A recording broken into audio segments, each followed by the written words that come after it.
பாருங்க, எந்த ஒரு இன்ட்ரோடக்ஷனும் இல்லாம உங்களோட டைம் எதுவும் வேஸ்ட் பண்ணாம ஸ்ட்ரைட்டா பாயிண்ட்க்கு போகலாம். அப்படி நீங்க இந்த வீடியோவை கிளிக் பண்ணிருந்தீங்கன்னா அதுக்கு ஸ்ட்ரைட்டா என்ன அர்த்தமா இருக்கும்னா, ஒண்ணு நீங்க எக்ஸாம்ல நல்ல மார்க்குடன் பாஸ் பண்ண விரும்புவீங்க, இல்ல ஆஸ் a ஸ்டூடெண்ட் ஜீரோ ஸ்டூடெண்ட்ல இருந்து ஹீரோ ஸ்டூடெண்ட் ஆக விரும்பியிருப்பீங்க. சோ அதுக்கு நீங்க முதல்ல புரிஞ்சுக்க வேண்டிய விஷயம் என்னன்னு பாத்தீங்கன்னா, டாப் ஸ்டூடெண்ட்ஸ் ஸ்டடி ஹார்ட் மீது இல்ல ஸ்டடி ஸ்மார்ட் மீது ஃபோக்கஸ் பண்ணுவாங்க. அதுக்காக நீங்க வெறும் இந்த 4 ஸ்டெப்ஸ் ஃபாலோ பண்ணணும். அதுல முதல் ஸ்டெப் வந்து achieve a mindset of a topper. வாய்ப்பு இருக்கு நீங்களும் மிச்ச 99% ஸ்டூடெண்ட்ஸ் மாதிரிக்கு இப்பவே டிஸ்ட்ராக்ட் ஆகி இந்த வீடியோவை நடுவுலயே விட்டுட்டு போயிடலாம். இல்ல இப்ப உங்களுக்கு மனசுக்கு தோணும் உடனே வேற எதனா ஒரு வீடியோ பார்க்கலான்னு. இந்த மாதிரி ஏன் ஏற்படுது? அதுக்கான காரணம் உங்களுடைய மைண்ட் செட் ஒரு ஹை ஸ்கோரிங் ஸ்டூடெண்ட், ஒரு டாப்பர் மாதிரி இல்ல. ஏன்னா உங்களுக்கு தெரியவே தெரியாது, உங்களோட மைண்டுக்கு தோணும் என்னால இதை செய்ய முடியாதுன்னு. அப்பதான் நீங்க ஒரு வீடியோக்கு பின்னாடி இன்னொரு வீடியோக்கு மீது ஜம்ப் பண்ணிட்டே இருப்பீங்க. சோ நிதானமா நாங்க சொல்ற விஷயத்த கவனமா கேளுங்க. நீங்க எல்லாத்துக்கும் முதல்ல உங்க மீது ஒரு டாப்பர் மாதிரி பிலீவ் பண்ணணும். எஸ், என்னால நல்ல மார்க் எடுக்க முடியும். இந்த கான்ஃபிடன்ஸை நீங்க வச்சுக்கணும். ஏன்னா நீங்க லோ கான்ஃபிடன்ஸ் அண்ட் ஒரு தவறான மைண்ட் செட் கூட ஒரு ஹை ஸ்கோரிங் ஸ்டூடெண்டா எப்பவுமே ஆக முடியாது. சரி, இது சரியாக புரிஞ்சுக்க ஒரு எக்ஸாம்பிள் பார்க்கலாம். இதுக்காக நீங்க உங்களோட மெமரியில கொஞ்சம் பின் காலத்துக்கு போகணும். ஞாபகப்படுத்தி பாருங்க உங்களோட குழந்தை பருவத்தை. அப்போ உங்களால நடக்க கூட முடியாது. நீங்க எவ்வளவு முயற்சி பண்ணிருப்பீங்க நடக்கிறதுக்கு, உங்களோட காலு தடுமாறி இருக்கும். நீங்க நடக்க முயற்சி பண்ணிருப்பீங்க, ஆனா கீழே விழுந்திருப்பீங்க. அந்த சமயத்துல உங்களோட கால்கள்ல எழுந்து நடக்கிறது உங்களுடைய ஒரு கஷ்டமான வேலையா இருந்திருக்கும். நீங்க திரும்ப திரும்ப முயற்சி பண்ணி திரும்ப திரும்ப விழுந்திருப்பீங்க. உங்களுக்கு அடிபட்டிருக்கும், கத்திருப்பீங்க, அழுத்திருப்பீங்க. ஆனா நீங்க நடக்கிறதுக்கான முயற்சியை எப்பவுமே விட்டுருக்க மாட்டீங்க. இதே போல முயற்சி பண்ணி பண்ணி நீங்க நடக்க கத்துன்னு இருந்திருப்பீங்க. இப்ப யாரும் உங்ககிட்ட கேட்டா உனக்கு நடக்க தெரியுமான்னு நீங்க சிரிச்சுக்கிட்டே சொல்லலாம், இது வந்து ரொம்பவே சுலபமான வேலைன்னு. இதுல என்ன கஷ்டம்? சேம் இதே சிச்சுவேஷன்ல தான் நீங்க திரும்ப வந்திருக்கீங்க. இன்னைக்கு உங்களுக்கு படிக்கிறது உலகத்தோட ரொம்ப பெரிய கஷ்டமான வேலையா தெரியுது. உங்களுடைய பாஸ்ட் எக்ஸ்பீரியன்ஸஸ் காரணத்தினால நீங்க உங்களையே ஜீரோவா கருதுறீங்க. உங்களுக்கு படிக்க எழுதும் மனசு இருக்காது. நீங்க உங்களையே ஆவரேஜ் இல்ல லூசர் ஸ்டூடெண்டா கருதுவீங்க. உங்களுக்கு தோணும் உங்களால எப்பவுமே ஒரு பெரிய காம்படிட்டிவ் எக்ஸாம கிராக் பண்ண முடியாதுன்னு, உங்களோட எக்ஸாம்ஸ்ல நல்ல ஸ்கோர் பண்ண முடியாதுன்னு. ஏன்னா இது வரைக்கும் உங்களோட மதிப்பெண் அந்த அளவுக்கு சிறப்பா இருந்திருக்காது. நீங்க கஷ்டப்பட்டதா பாஸ் ஆயிருப்பீங்க. சோ இதனாலதான் உங்களுக்கு தோணுது இந்த விஷயம் எல்லாம் உங்களால சாத்தியமே இல்லைன்னு. பட் இது எல்லாமே உங்களுடைய ஒரு மைண்ட் செட்டோட கேம் தான். உங்களுக்கு தோணலாம் இது ரொம்பவே கஷ்டம், உங்களால செய்ய முடியாதுன்னு. பட் ஃபைனலி நீங்க அதை செஞ்சிட்டீங்கன்னா அப்ப அது உங்களுக்கு ரொம்பவே சுலபமாயிடும். சோ இதனாலே முதல் ஸ்டெப்ல நீங்க உங்களோட மைண்ட் செட் அண்ட் உங்களோட பிலீஃபை சரி பண்ணி உங்க மீது கான்ஃபிடன்ஸ் வைக்கணும். நீங்க வெறும் இதுதான் புரிஞ்சுக்கணும். எப்படி ஒரு காலத்துல எனக்கு நடக்கிறது கஷ்டமா இருந்துச்சோ, சைக்கிள் ஓட்டுறது கஷ்டமா இருந்துச்சோ, அதே போலதான் எனக்கு இதுவும் கஷ்டமா தோணுது. ஆனா என்னால இதை செய்ய முடியும், நான் செய்வேன். கண்டிப்பா நான் என்ன ஜீரோல இருந்து ஹீரோவா மாத்திய தீருவேன். இப்ப நீங்க இந்த மைண்ட் செட்டோட படிக்க உட்கார்ந்தீங்கன்னா அப்ப உங்களோட மைண்ட் உங்களுடைய லிமிடேஷன்ஸை விட வெளியே வந்து யோசிக்கும். அண்ட் உங்களாலயோ இன்னும் நல்லா படிக்க முடியும். நீங்க யோசிச்சுட்டு இருந்தீங்கன்னா ஒரு டாப்பர்னு, அப்ப உங்களோட மைண்டோ ஒரு டாப்பர் மாதிரி யோசிக்க ஆரம்பிக்கும். ஒரு வாட்டி உங்களுக்கு கரெக்ட் மைண்ட் செட் வந்துருச்சுன்னா அதன் பிறகு நீங்க டெக்னிக் மீது ஃபோக்கஸ் பண்ணணும். ஏன்னா படிப்பு அதுவே தானா நடக்கிறது இல்ல.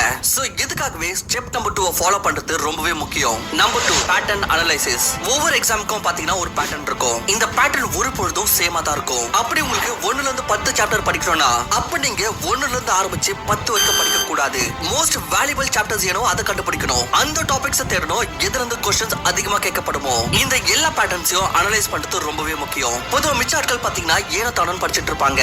பட் அது டாப்பர்ஸ் ரிசர்ச் பண்ணுவாங்க. எக்ஸாம்ஸோட டீடைல்ஸ், சிலபஸ் முழுசா ஸ்டடி பண்ணுவாங்க. அதுக்குள்ள இருக்கிற பேட்டர்னை கண்டுபிடிக்க முயற்சி பண்ணுவாங்க. அண்ட் அந்த பேட்டர்னை ஃபாலோ பண்ற விதமா படிப்பாங்க. அகைன் இந்த விஷயத்தை மீது ஃபோக்கஸ் பண்ணுங்க. அவங்க ஸ்டடி ஹார்ட் இல்ல ஸ்டடி ஸ்மார்ட் செய்றாங்க. சோ இந்த ஸ்டெப்பை ஞாபகம் வச்சுக்கணும். படிக்கிறதுக்கு முன்னாடி கொஞ்சம் எனர்ஜி அண்ட் டைம் இந்த விஷயத்து மீது செலவு பண்ணுங்க. எப்படி படிக்கிறதுன்னு நீங்க எந்த எக்ஸாமுக்கு தயாராகுறீங்களோ அதோட பேட்டர்னை பாருங்க. எந்த சப்ஜெக்ட்ஸ் அதிகமான டைம் கன்சியூமிங்னு, எந்த சாப்டர்ஸ் இருக்கிறதுல ரொம்பவே இம்பார்ட்டன்ட்னு, நீங்க எந்த டீச்சர்ஸ் கிட்ட இருந்து படிப்பீங்க, எந்த புக்ஸ் வந்து பிராக்டிஸ் பண்ணுவீங்கன்னு, இது எல்லாத்தையும் முன்கூட்டியே பிளான் பண்ணி வச்சுக்கோங்க.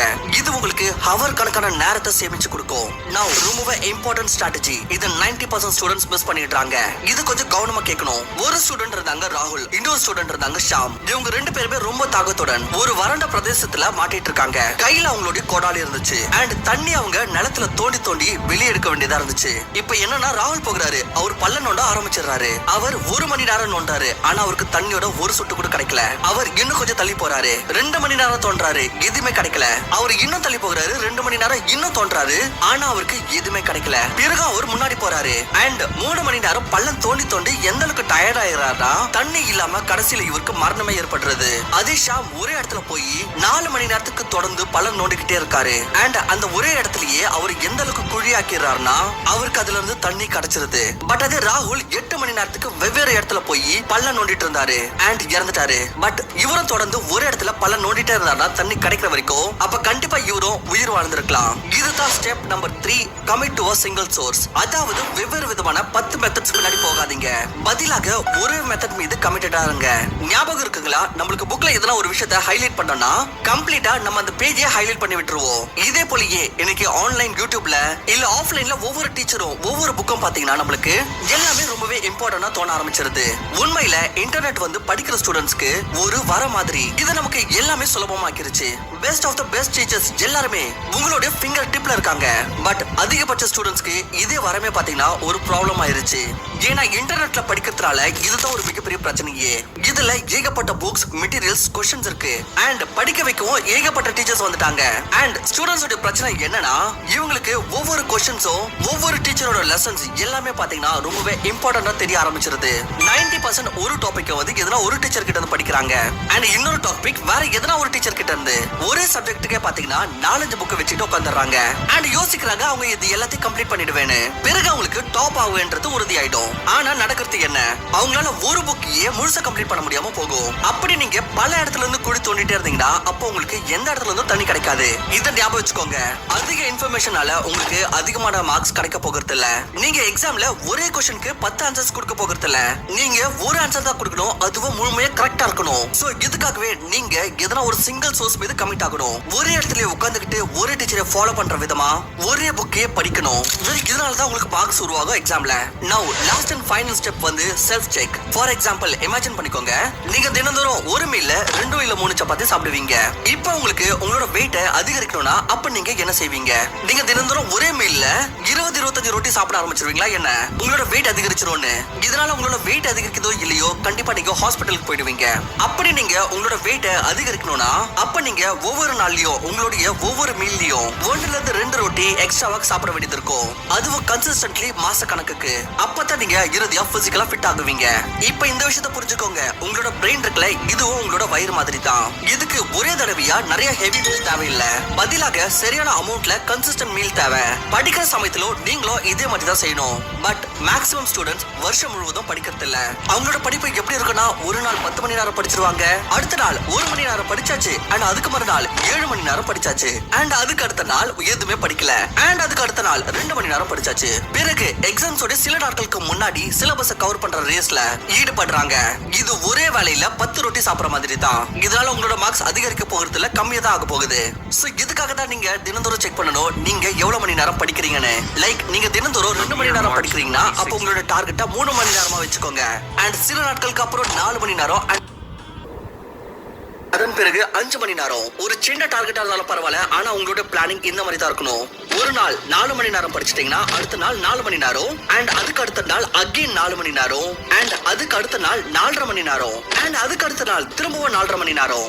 இந்த மாதிரியே நீங்க தினந்தோறும் கன்சிஸ்டன்ட்லி படிக்க முயற்சி பண்ணணும். உங்களுக்கு ஒரு தடவை கன்சிஸ்டன்ட்லி வந்துருச்சுன்னா அதன் பிறகு நீங்க டைம் இன்க்ரீஸ் பண்ணுங்க. டாப்பர்ஸ் அதிகமா படிக்கிறதுல அவங்க கன்சிஸ்டன்டா படிக்கிறாங்க.